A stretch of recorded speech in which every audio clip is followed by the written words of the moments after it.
dolphins are messing with you.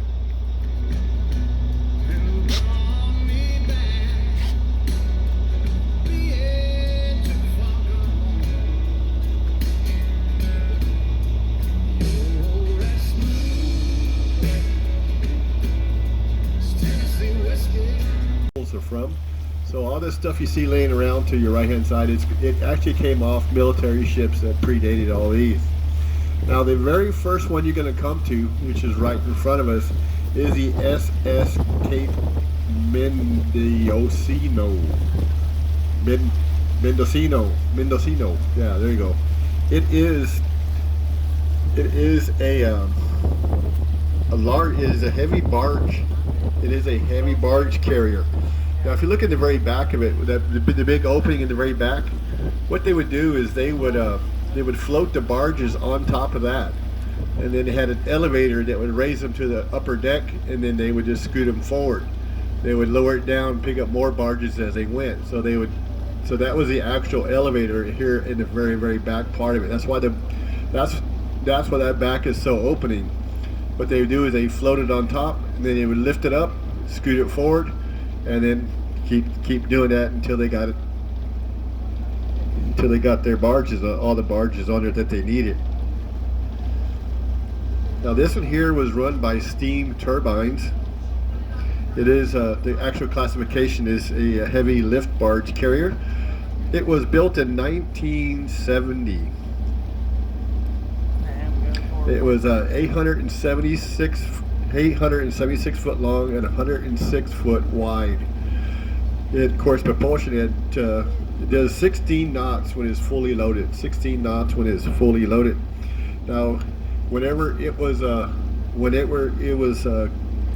completely loaded, it could take 24 barges, 24 heavy lift barges. Now, when it was now you would think with a ship this size carrying 24 barges, heavy barges, big barges, it would have a lot of men on there. It doesn't. This one here only had 34 men, and then 9 reserves. So it didn't have a whole heck of a lot of guys running this thing. Now as well as taking barges over, it also took helicopters as well. So it could have up to I just lost it. I lost it. Oh, 19 it could do 24 barges and 19 helicopters as well. 876 foot long, 106 foot wide.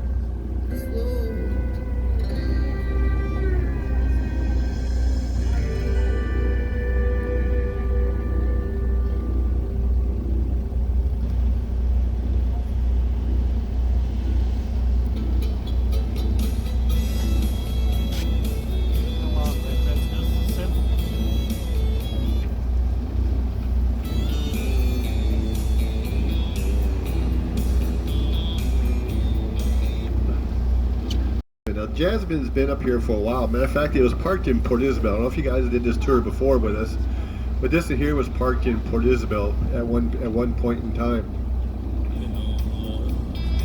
Oh, here comes the Popo.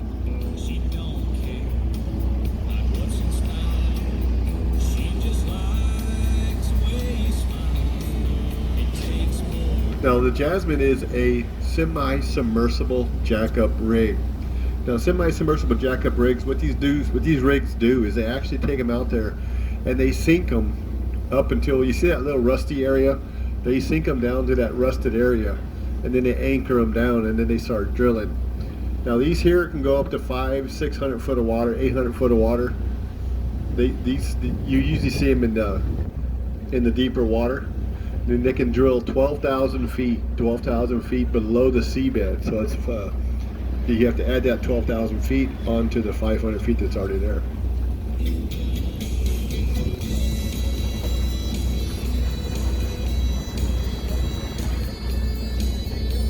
No, they're scrapping that one. Yeah, we're going to see a better version of that up here.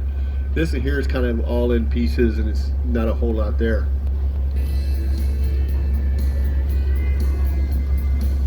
Now, if you look in the very background, see those big hills that look like dirt? No, those are not hills. Well, those are hills, but they're not dirt. All that over there is metal. So what they do is after they cut the ship, after they cut the ship in the pieces, then they cut them in smaller pieces and run them through that barrel over there that rolls it around, and then you can see, and then it just grinds it up into smaller pieces. Now all that is superheated up to about anywhere from 500 to 800 degrees. Now the reason why they heat that up is because they want to get all the moisture and impurities out, because the purer the actual pure the metal is going into market, of course the more money they get. Now a lot of people ask how fast can they actually scrap something. It all depends on the cost of metal. So if the price of scrap metal goes way up, they're going to scrap that baby in a hurry.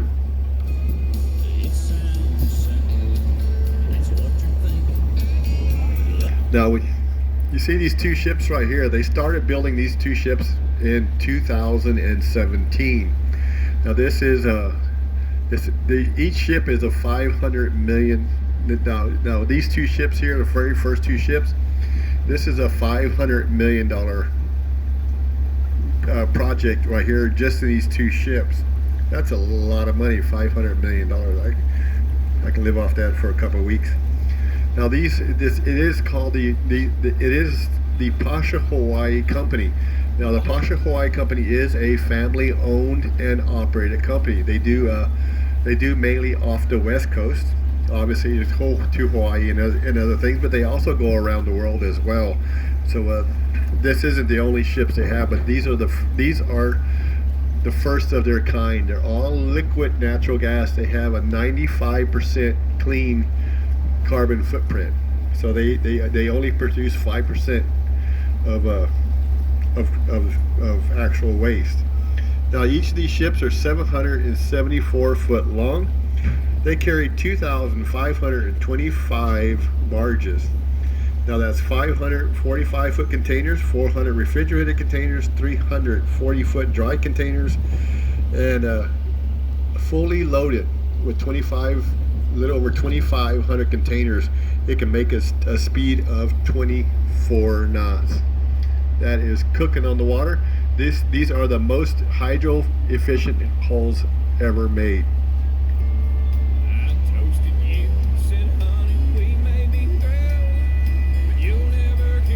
Now, when they built the very first ship, the very first ship alone created 700 new jobs. So you can add that to the second one and the third one and so on. Now they are building a third one. You're going to be able to see the actual third one being built here in just a little bit as we come up a little bit.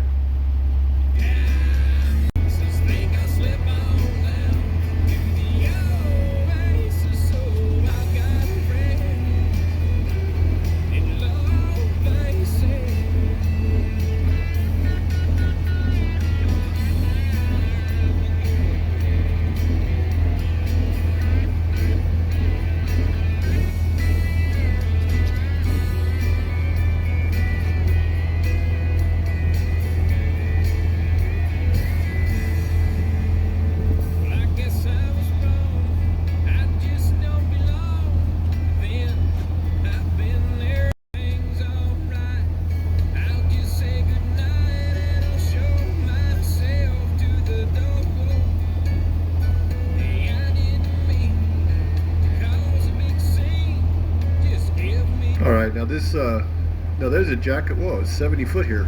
What? Never paid attention, but I guess it's a little deeper here.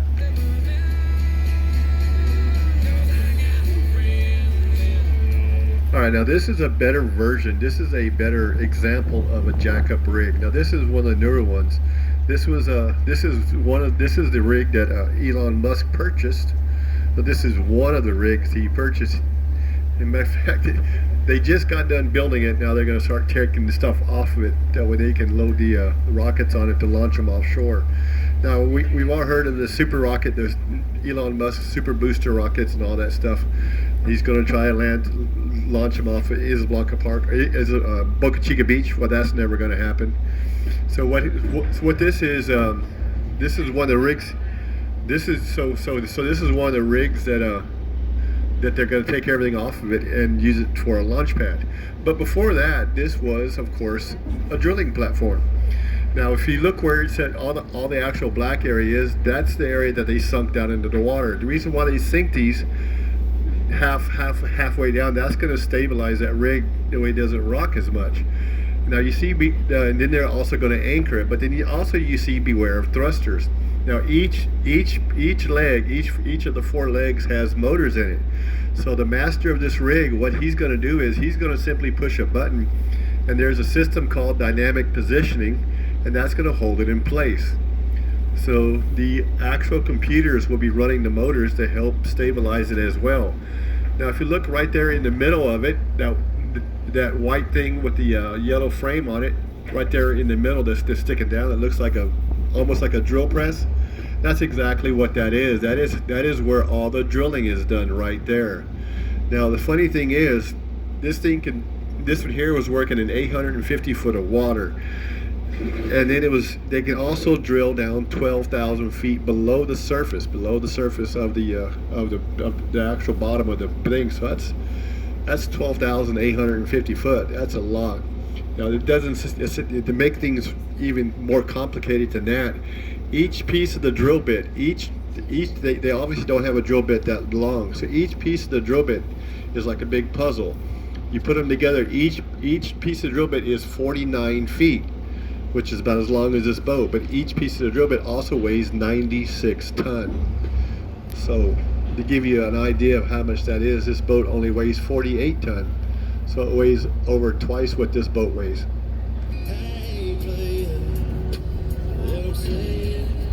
How they've already started project number 3. That is the third Pasha Hawaii ship that they've actually are starting construction on.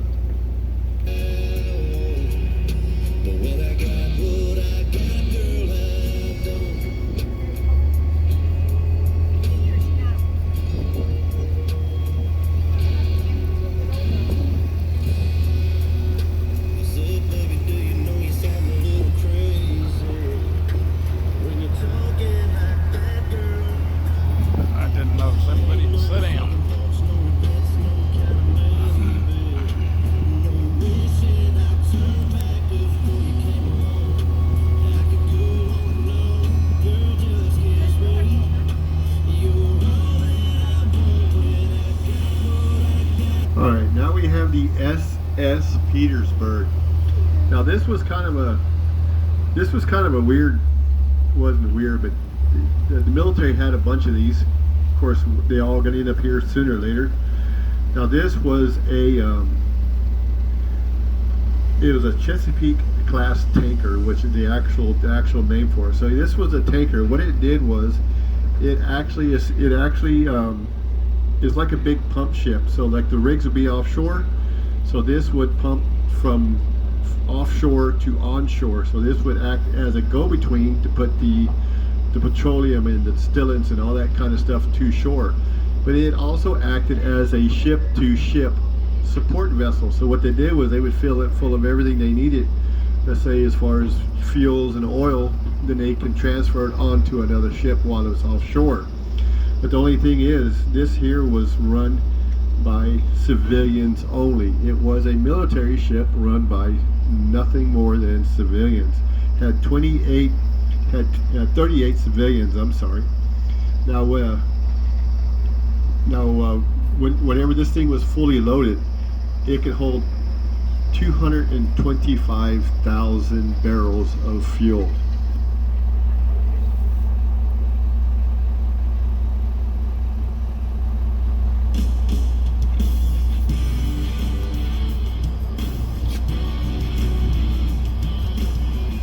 That would be 9,900,000 gallons of petroleum, go-go juice.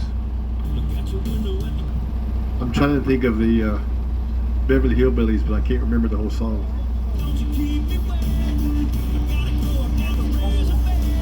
It was built in 1963. Built in 1963, it was 736 foot long, 102 foot wide, It did 15 knots.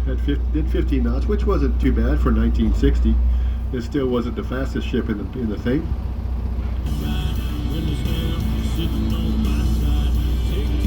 Now there's been a lot of controversy on this one right here. SS Ranger. But it wasn't the SS Ranger after all. They said it was the SS Ranger, which was built in 1950. This one here is obviously not that one.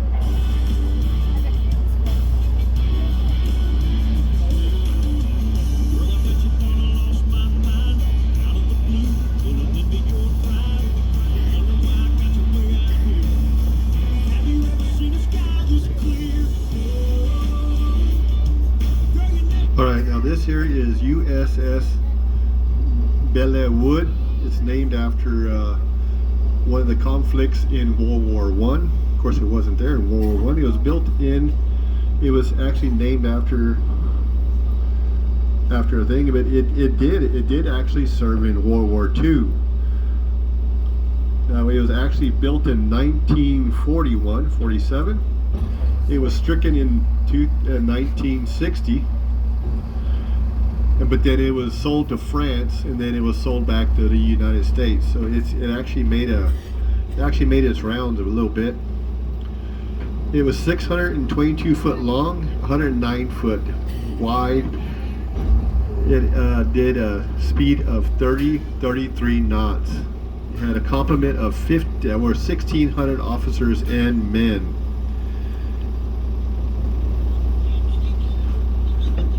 Now this one here, the reason why this looks funny, because it did not start out being an aircraft carrier. It actually started out being a cruiser, and then they modified it later on. It was built in 1947 as a cruiser, and then it got converted into an aircraft carrier, and that's how it looks today. So if you look up this aircraft, look up USS Navy aircraft carrier CV-24, and this is what's going to show up.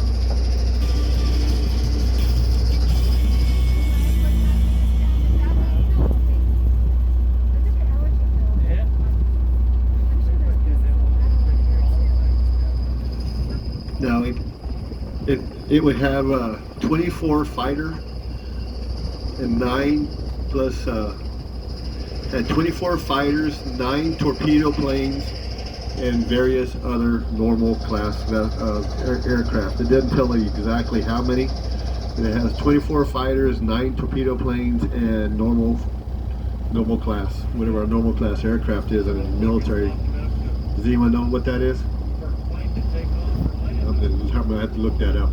All right, here we go again. This is on the right hand side. This is where this is a little better example of of how they destroy stuff.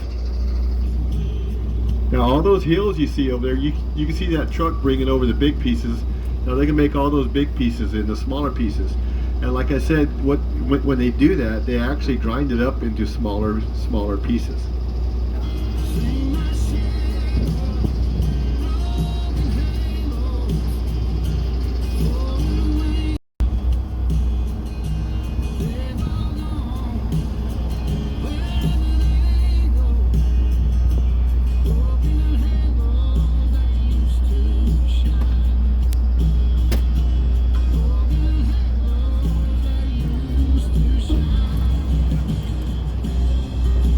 You're gonna have to give me a second here. These two ships just arrived, so we're gonna have to do a little research. These just arrived.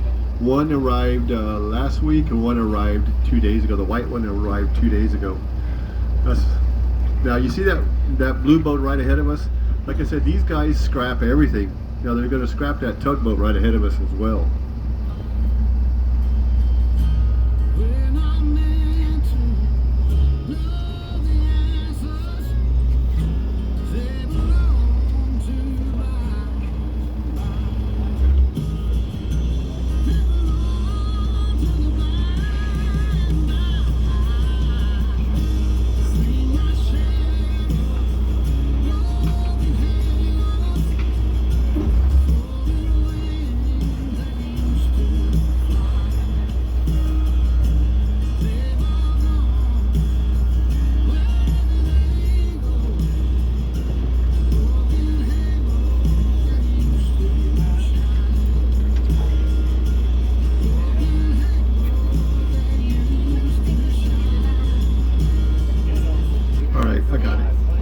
Okay, this was the USS Shreveport. It's an Austin-class American amphibious transport vessel. So what they did was, it was named after her. It was actually built in Louisiana. What? 1965. It's 3 years older than me. It's in better shape too. Oh, that's funny. Do you know what happened when the blue ship hit the red ship? They were marooned. Oh, marooned. Do you know why they don't serve beans on military ships? They don't want any accidental discharges. Oh, accidental discharge. Oh, that's a funny one. All right, now back to the get serious stuff here.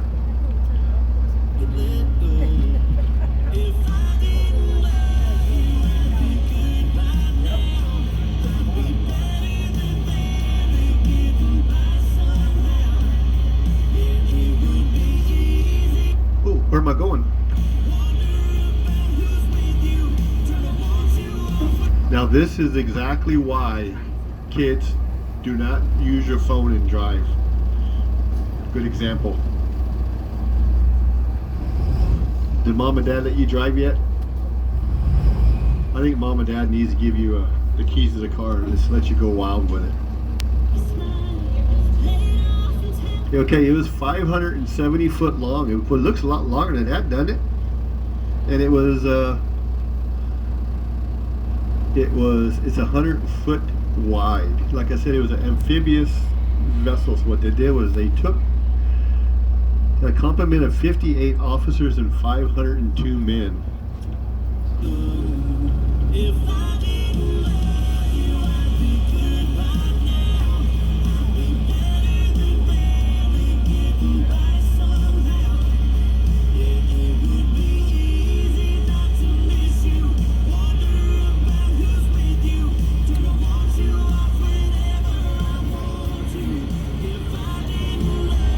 Someone stole their anchor.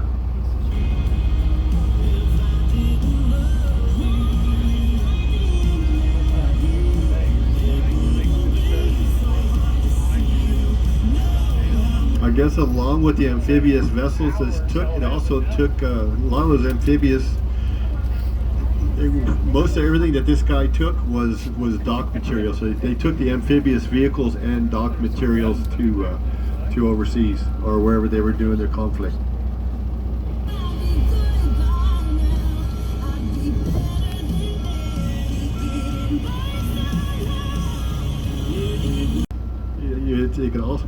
It can also carry 2 aircraft, CH-46 and a CH-53. Does anyone know what that is?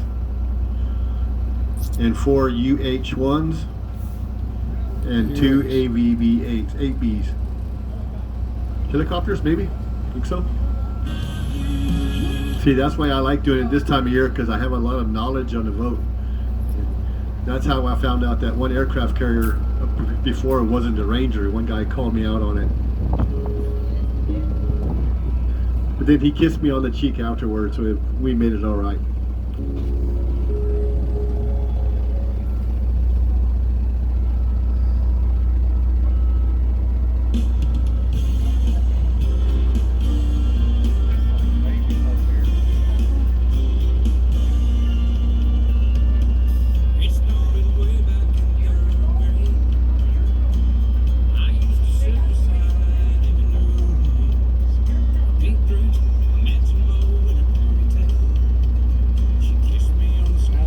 I've seen these vessels before. These are research vessels.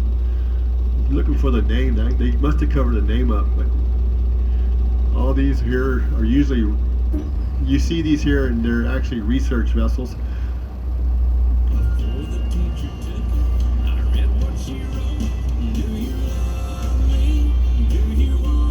I'm gonna do some research on it and then we'll come back to it on the way through.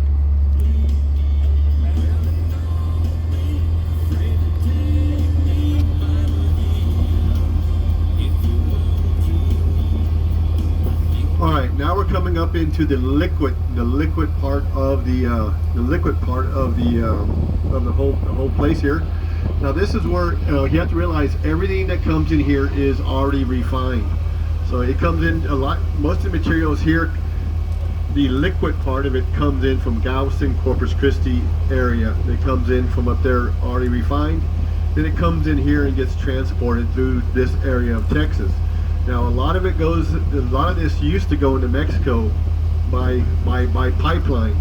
But Mexico no longer has a pipeline that runs from here to Mexico because the cartel kept tapping into it. Now, if you go on YouTube, I kind of have to watch who I tell, because if you go on YouTube, go under Mexican pipeline explosion, type in exactly that. It's going to show you. It's kind of graphic, so you might not want to show your kids, but it says Mexican pipeline explosion. Now, a lot of naphtha comes in here, chemicals. We have a lot of waxes. Everything. Now this area is getting larger and larger, and it's expanding. Matter of fact, up until 5 years ago, this only had 4 liquid docks. Now it has 6, and they're actually working on 2 more. So this used to be the 5th busiest port in the United States. After COVID, this has become number 2. I don't know how it beat out New York and California. I don't know how it, or didn't beat them out. We beat out the one in Louisiana. I don't know how this. I don't know if they're. I don't know. Crazy. Now look at these barges right here. Now these barges are completely full, and you're going to see how low these are to the water. Now each of these barges here are going to be carrying 30,000 barrels of fuel. Now you get 30,000 barrels times 44, because 44 is a barrel of fuel, not 55 gallons like we know, and that's going to equal out to 1,328,000 gallons of fuel. Now these barges come in and out constantly. Matter of fact, I'm surprised there's not more in here at this point in time.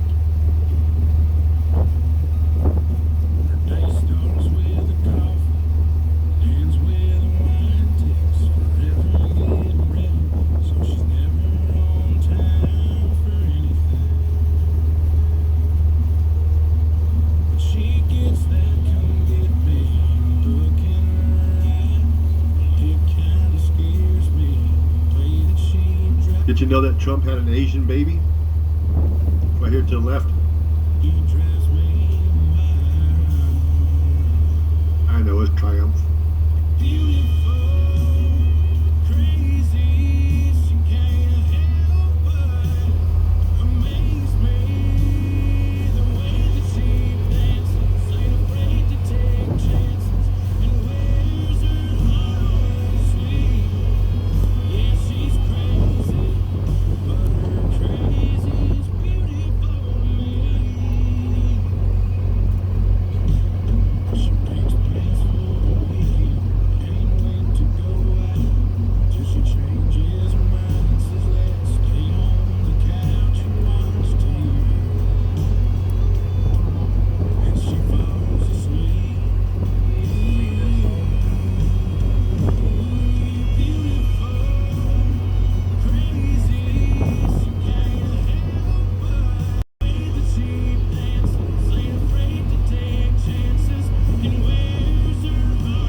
If you're going to strip, I got to change the music.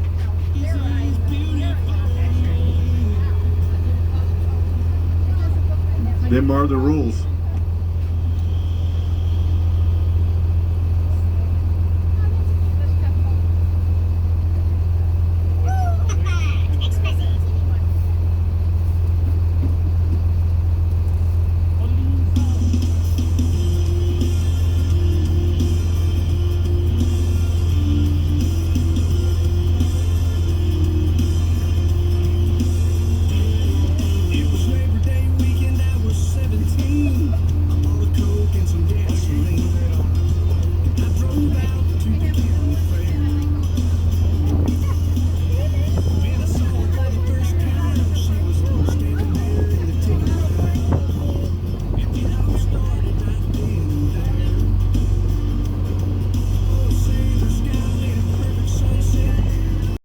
right here. Now this here is this here comes in all the time, and this is called the notch barge. Now, of course, the tugboat's not there. It's probably out getting fuel somewhere, but you can see where the tug fits right on the inside there. Look right there in the middle of it, how it's kind of like a V-shaped. Well, the tugboat is shaped just like that. It goes right on the inside. So this is an offshore barge. Now these carry anywhere from 2,500,000 gallons up to 5 million gallons. This one here held right in between at 3.6 million.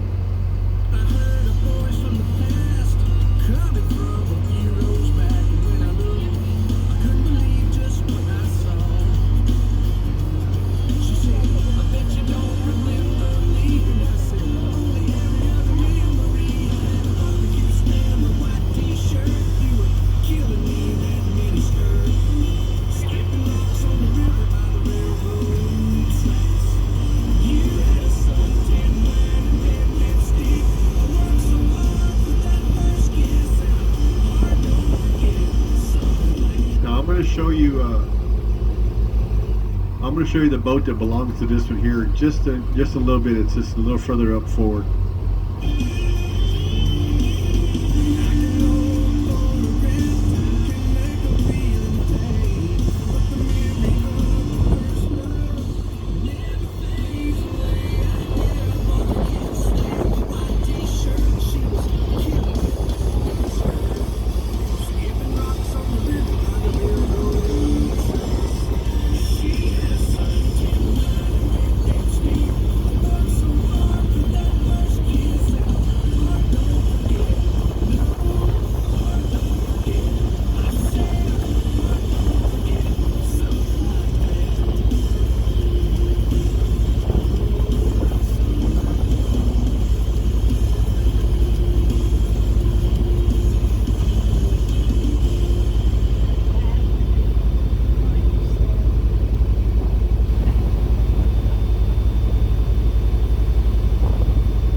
This is what they look like when they're getting pumped out.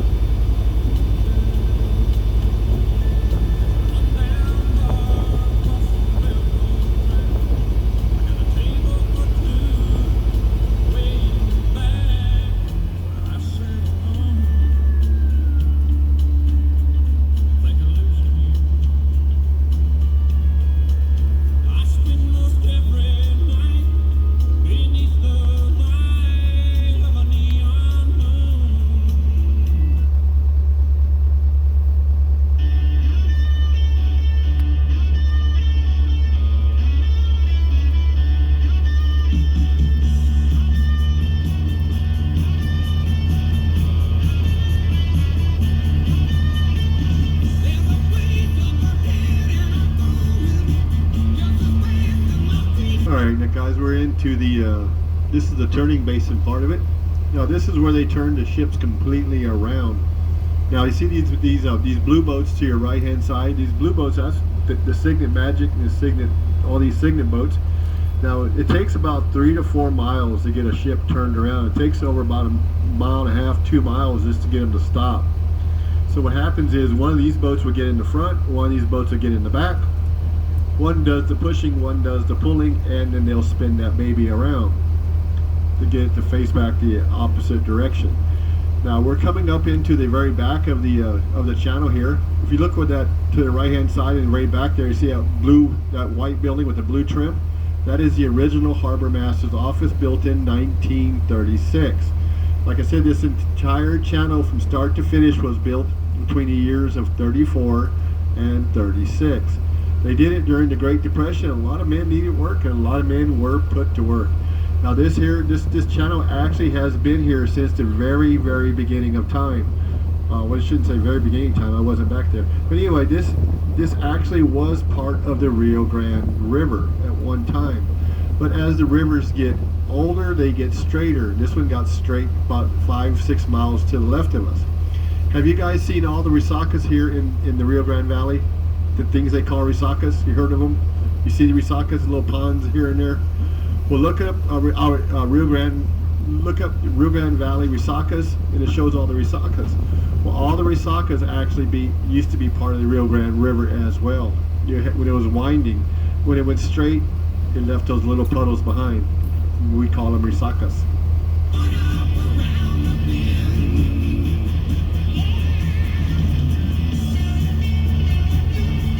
Okay, we're not allowed to get back too far in there because that little blue boat's going to run us off. But that one tugboat you see, that one beige and red striped boat, that one belongs to that fuel barge that was carrying up to 6 million gallons of fuel. Of course, now this is where all the steel coils come in. You see all these coils here to your right hand side. Now each of these coils on the outside, this is going to be regular steel. It's not going to be any high dollar stuff or nothing like that. It's just your standard run of the mill steel. Now all this here goes, some of it goes to Mexico, some of it goes to Canada, but most of it stays here in the United States. It gets shipped up north to you guys when you make your car bodies and stuff like that. Now inside here is where you get all your good stuff. This is where all your stainless steels, aluminums, and high quality steel goes in right here. Now those there, you see them loading up right there, those would be called ingots.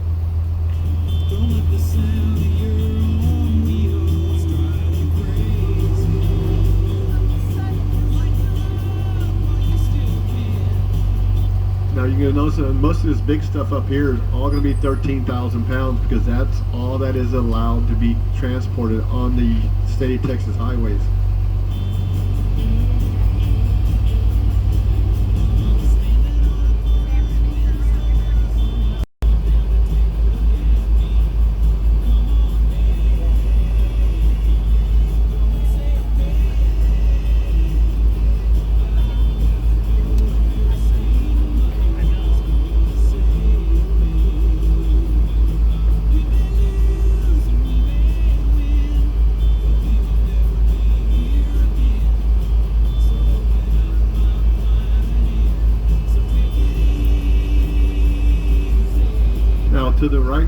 To the right hand side, you notice that there is a bunch of railroad ties. Now those railroad ties are, all of this is going to be part of the Rio Grande, the RGV Reef, Rio Grande Valley Reef right offshore. Is 13 miles due north, 13 to 15 miles, 13 to 17 miles due north. I'm sorry, it's a 5-mile reef. Now all this is going to be sunk out there to make artificial reef for fishes. Now they also bring in windmill parts. They also bring in all sorts. They bring in all sorts of fun stuff in here.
right hand side, of course, you got caliche, and you see this big barns over here to your right hand side.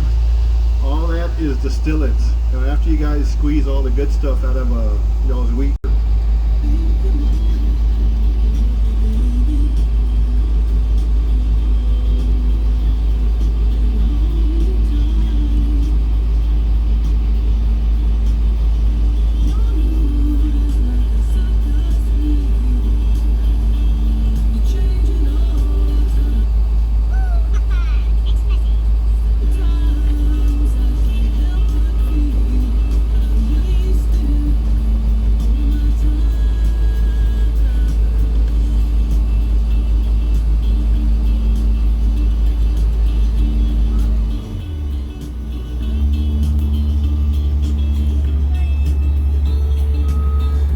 Now right ahead of us, the Asia Triumph rather, sorry. It is it's bringing in steel plates. Now this is where all your steel plates come into. Now each of these, this ship is flagged Singapore. You're gonna notice most of these ships that you see here come and go, and all the ships you see going offshore, all your ships in general are all foreign flag vessels. That way they do not have to pay the taxes. Very smart. Now this is of course it is what they call a bulk carrier. It was built in 2012. It is 600 foot long and 89 foot wide. Like I said, it's flagged Singapore. It came from Brazil. All this steel came from Brazil, believe it or not. Took them 19 days and 17 hours. It's a long time. No Whataburger, Pizza Hut.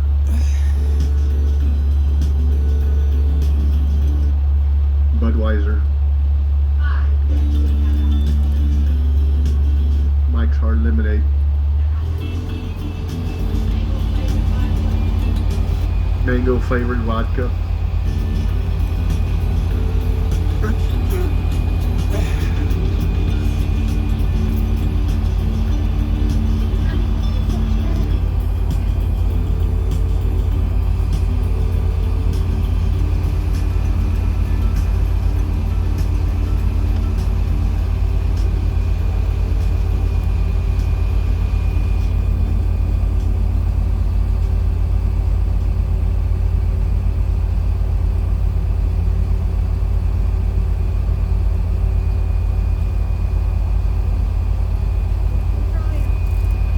Looks a little bigger when you get this close to it, doesn't it?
right here is the Ticonderoga. You guys ever remember the Ticonderoga?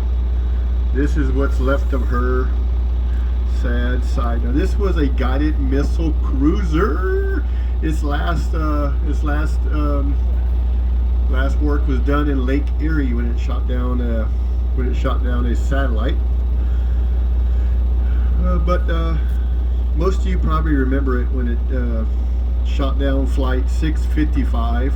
It was being shot at overseas in the Middle East, and it shot back. When it shot back, it shot a commercial airline and killed a bunch of people. Now, this here was built in 1980. It only lasted 1994, so it did not last very long. Had a complement of 27 men, 21 active, and it was retired. It did a speed of 35 knots, and it had a range of over 7,000 miles, 6,000 miles. The total, whenever this thing was active, now that 32 men, that was when it was just at the dock. Now when it was active in duty out there on call doing its job, it had 30 officers and 300 enlisted men. So that is a lot. Can you imagine 330 men crammed on a 600-foot vessel? That's gotta be more than tight. That is exactly why they do not serve beans on ships. Now this here is a supply vessel. They're getting ready to scrap this one as well. They actually scrap a little bit of everything up here. You know, they'll scrap cars, buses, wash machines, dryers.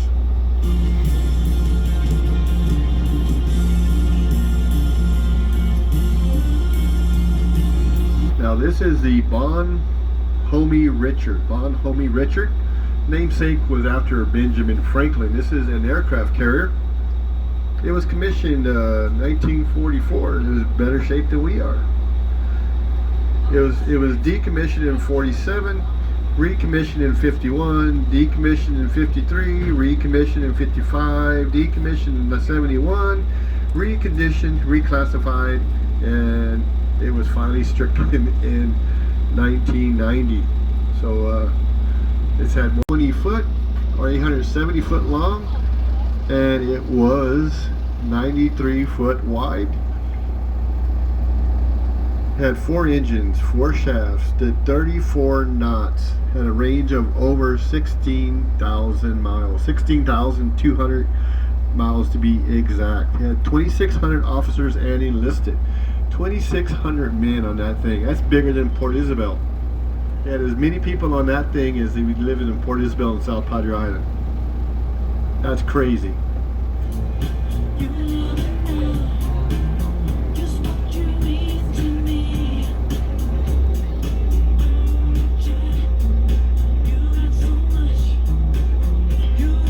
Trying to figure out how many airplanes it had in it.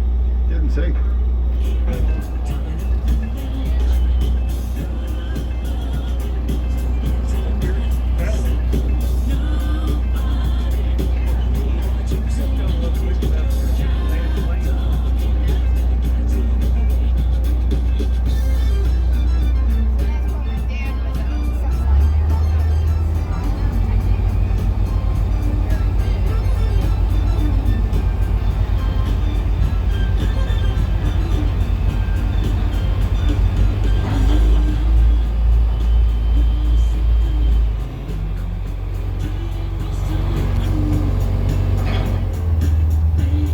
Guys, now we're going to show you part of this tour is going to take you to the Queen Isabella Causeway, the Queen Isabella Memorial Causeway.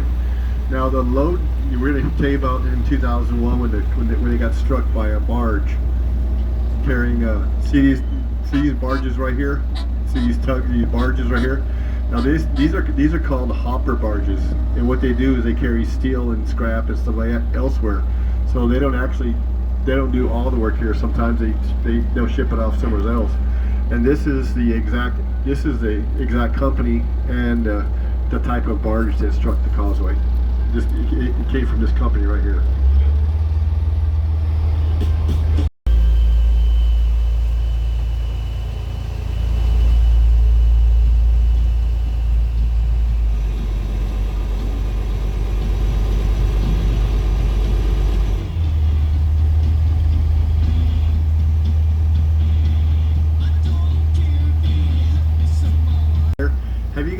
the rigs that are offshore. When you're on the beach, you look on the horizon and see the rigs sticking up. Well, that's exactly what they look up close up, but they have this one here's got the legs cut off it, of course, but the rest of it's still there. That's called a jack-up rig. They can only go up to 200 foot of water because, of course, they're actually limited to their legs because the legs they jack the legs down and that's what supports it. They kind of lift it up with the legs. And we got Doug Duncan. It's like a big pot-bellied pig. The whole front half of that vessel is a fuel tank. They can carry up to 30,000 gallons of fuel. Now the whole middle part of it, of course, is some of its engine room, but most of it is a freezer. They can hold up to 55,000 pounds minimum of shrimp. 55,000 pounds of shrimp. Now it is all flash frozen. It's all flash frozen right on the boats.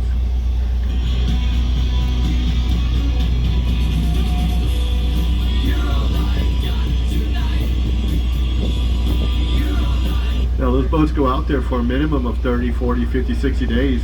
Now you have to realize, after spending your money on the fuel, the food, and everything else, no one makes a single dollar until all the expenses are paid. So everything's got to be paid, and then you start getting your cut. Now that could take a little while, but the bad thing is there's not enough water for these guys to shower every day, and there is no restrooms. So if you need to use the restroom, you must park it on the rail. If Mother Nature is nice enough, she will do the wiping for you. Alright, now that we've made it here, we are going to, Jen's got all the shrimp ready for you guys. So if you guys need some shrimp, want to eat some shrimp, Bubba shrimp, she got shrimp, we got shrimp. So the shrimp is on the inside where you got the donuts. Feel free to come on in and get some shrimp.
Oh, there they are up front. See you.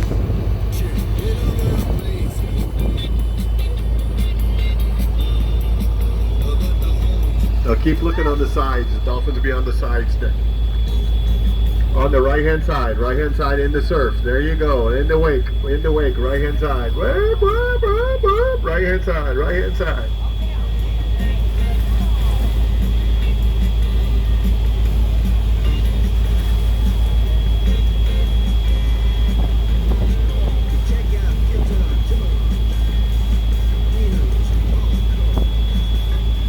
Make some noise. The more noise you make, the longer they'll stay.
why dolphins do that. They do it to have fun. They're just kind of riding right along. They're surfing, having a good time.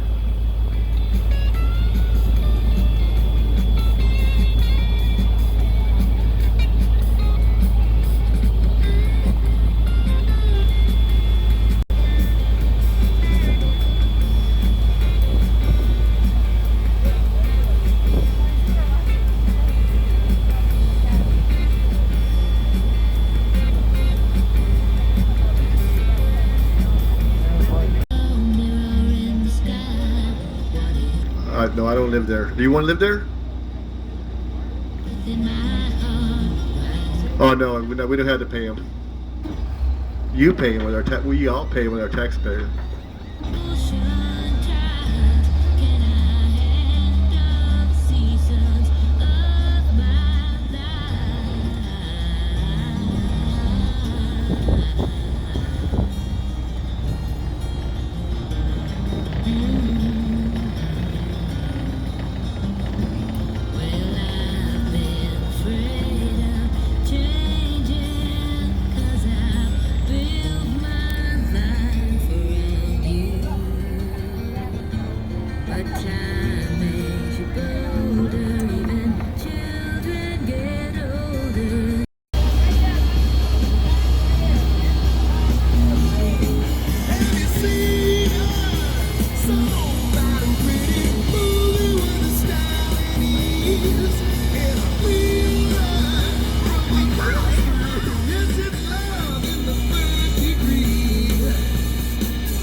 Dolphins right here to the right hand side. Right hand side.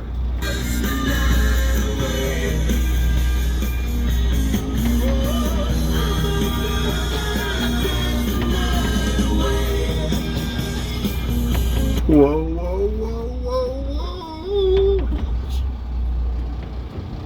That lady go, she's a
very preventable.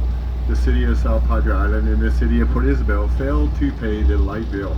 There have been a feud going on for several months, and CP&L finally got tired of it, and they made its rounds. It got caught by the current, had a really strong incoming current, got caught by the current and struck the causeway.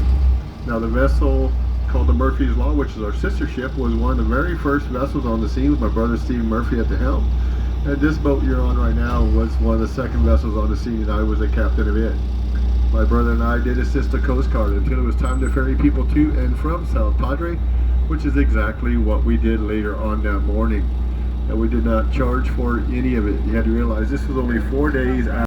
Make things worse, the water, the electricity, and the phone lines all ran into the causeway. They were all severed as well.